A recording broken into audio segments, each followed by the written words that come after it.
Sir जय हिंद। अनुपम Tiwari sir, जय हिंद। बहुत बहुत शुक्रिया समय देने के लिए। Thank you sir.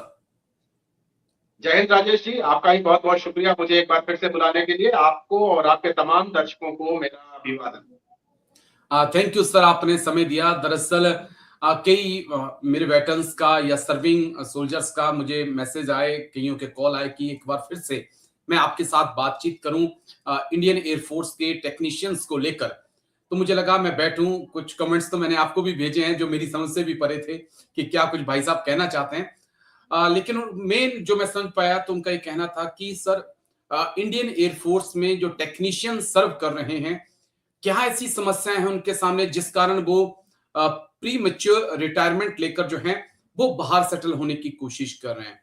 कहा जा रहा है कि भाई एक्स ग्रुप में आते हैं, अच्छी सैलरी उनको मिलती है, लेकिन उसके बाद भी वो नौकरियां छोड़ दे रहे हैं सर।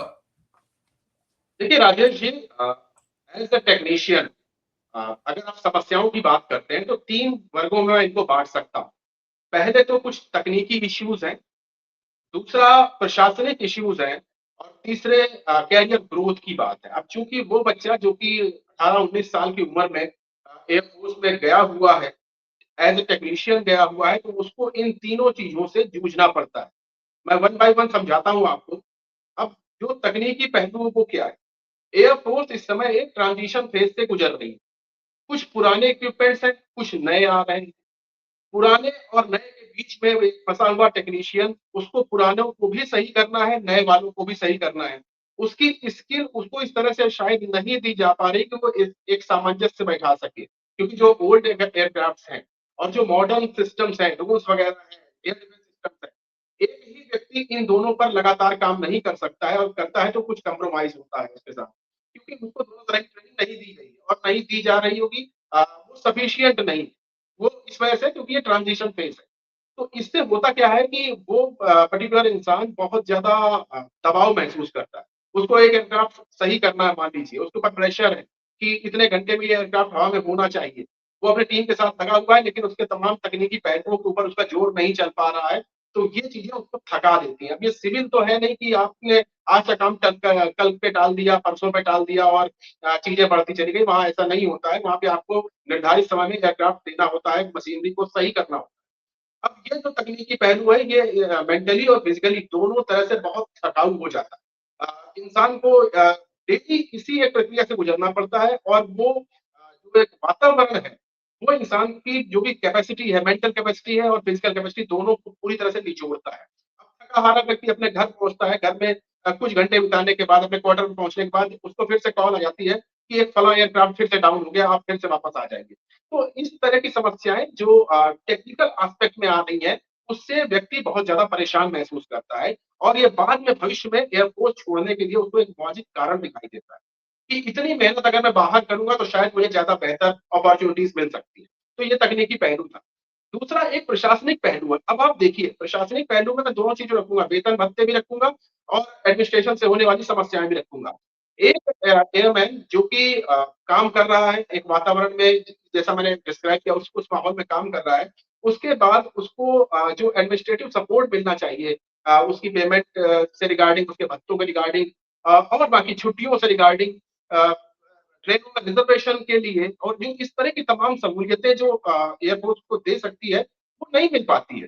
तो इससे वो और ज्यादा तनाव में रहता है, हमेशा रहता है। अब मुझे छुट्टी जाना है, मेरे ऊपर वर्क का प्रेशर भी है, मेरे ऊपर मुझे सही समय पे एयरक्राफ्ट को सही करके देना है, और उसके बाद मुझे छुट्टी भी जाना है। मुझे रिजर्वेशन नहीं मिलेगा, लास्ट मोमेंट तक मैं एयरक्राफ्ट के अंदर घुसा हुआ हूँ, मैं रिजर्वेशन नहीं करा पाऊंगा, मैं छुट्टी कैसे जाऊंगा। छुट्टियों का डेट दिया जाता है कि नहीं साहब, आपकी बहुत इंपॉर्टेंट आजकल एक्सरसाइजेस बहुत चल रही है, तो फला एक्सरसाइज है, आप इस समय छुट्टी नहीं जा सकते। बच्चे की शादी है, आपको छुट्टी, शादी पोस्टपोन करिए, आपको नहीं जाना है क्योंकि चल रही है, आपको उसमें पार्टिसिपेट करवाना है। तो इस तरह के जो प्रशासनिक पहलू हैं, ये भी एक बहुत तनाव बढ़ाने का काम करते हैं। आपको अपने बच्चों के एजुकेशन के लिए कुछ करना चाहते हैं आप, उसमें भी तमाम बंदिशें हैं। आप हर तरफ से जकड़े हुए हो, आपके पास समय ही नहीं है उन सब प्रॉब्लम्स को एड्रेस करने का। तो ये बहुत प्रैक्टिकल चीज है जो कि वहां पे दिखती है, और ये भी एक बड़ा कारण हो जाता है सर्विस को समय से छोड़ने का। और तीसरा जो मैंने बताया था, कैरियर ग्रोथ। अब एक टेक्नीशियन के लिए हमेशा उसके माइंड में रहता है कि मैं ऐसा काम कर रहा हूँ जिससे मेरा करियर का ग्रोथ हो। अब एयरफोर्स के अंदर एक पैटर्न बना दिया गया है प्रमोशन का। उस प्रमोशन के पैटर्न में आप फँसे रहते हैं, आप एसी होते हैं, एलएसी होते हैं, कॉर्पोरल होते हैं, सार्जेंट होते हैं, मैक्सिमम 20 साल तक आप सार्जेंट बन सकते हैं, अगर आपने मैंडेटरी सर्विस करी 20 साल तक। तो आप सार्जेंट बन गए। अब यानी कि अभी भी आप जेसीओ नहीं बन पाए। आप उसको एसएनसीओ कहा जाता है एयरफोर्स में, जेसीओ से एक रैंक नीचे आप वहाँ तक पहुँच सकते हैं। तो अब समस्या ये हो जाती है कि आप जेसीओ बनना चाहते हैं, समय रहते बन जाएँ। आप अच्छा कितना भी अच्छा काम कर दें, आप 20 साल में बहुत कम चांसेस है कि आप जेसीओ बन जाएँगे एज़ अ टेक्नीशियन। बाकी कुछ ट्रेड्स में है, उसमें थोड़ा-सा फास्ट प्रमोशन हो जाता है। जो नॉन टेक्निकल ट्रेड्स हैं, उनमें एक आध ही है, उनमें भी होता नहीं है, लेकिन एक आध इक्का-दुक्का ट्रेड है, जैसे एजुकेशन इंस्ट्रक्टर्स वगैरह हैं, उनमें प्रमोशन मिल जाता है, लेकिन टेक्नीशियन को बहुत मुश्किल है। हम जैसे लोग थोड़ा लकी थे, क्योंकि पिछले 8-10 साल पहले तक अगर आप थोड़ा-सा बेहतर करते हैं काम, तो आप कम से कम 20 साल में जेसीओ बन सकते हैं और वहाँ से रिटायर होने से एक सार्जेंट रिटायर हो, एक जेसीओ रिटायर हो, तो बाद में पेंशन में एक ठीक-ठाक आपको फ़र्क दिखाई देता है। तो जेसीओ आप नहीं बन सकते हैं। आप कोई नई डिग्री लेना चाहें, मान लीजिए एक बच्चा है, वो बीटेक तो नहीं किया हुआ है, वो प्लस 2 के बेस पे आया हुआ है, वो चाहता है कि मैं बीटेक करूँ, मैं इतने अच्छे-अच्छे मशीनरी पे काम कर रहा हूँ। तो वहाँ पर भी उसके लिए बहुत कम अपॉर्च्युनिटीज़ हैं। वो एक एएमआई कर सकता है मैक्सिमम, और एएमआई का सिस्टम ऐसा है कि वहाँ पर उसको कई साल लग जाते हैं एक डिग्री लेने के लिए। उसके बाद भी भविष्य में पता नहीं वो सही से एग्ज़ाम दे पाएगा, नहीं दे पाएगा, कहाँ फँसा रहेगा। तो बहुत सारी प्रॉब्लम्स हैं। तो करियर ग्रोथ, एजुकेशन ग्रोथ, ये सब भी एक ऐसा एक हर्डल बन जाते हैं कि इंसान को लगता है कि यार 20 साल नौकरी करो और उसके बाद बाहर निकल कर के थोड़ा बहुत पढ़ाई करके साल 2 साल अब मैं बाहर जॉब कर लूँ। तो ये तीनों का जो एक मिला-जुला जो एक समावेश है, उसकी वजह से ही एयरफोर्स का एक टेक्नीशियन जिस दिन भर्ती होता है, उसके 1-2 महीने जब वो अपने काम को समझता है, तभी से उसके माइंड में चलने लगता है कि यार ये नौकरी बहुत ज़्यादा करने लायक नहीं है। आप इतना करिए कि आपको पेंशन मिल जाए और निकल जाइए। अब सबसे बड़ी समस्या आई है नए वातावरण में, जब से अग्निवीर आए।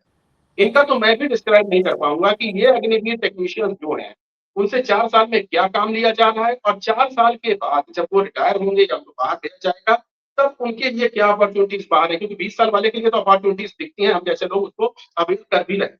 लेकिन जो 4 साल में जाएँगे, वो क्या अपॉर्च्युनिटीज़ उनके लिए रहेंगी, वो किस तरह से सर्वाइव करेंगे, और एक व्यक्ति जो कि टेक्निकल काम ही करना चाहता है, मान लीजिए एक अच्छा टेक्नीशियन है, उसको डायोड, ट्रायोड, इलेक्ट्रिसिटी, कम्युनिकेशन, इन सब में उसको बहुत दिलचस्पी है।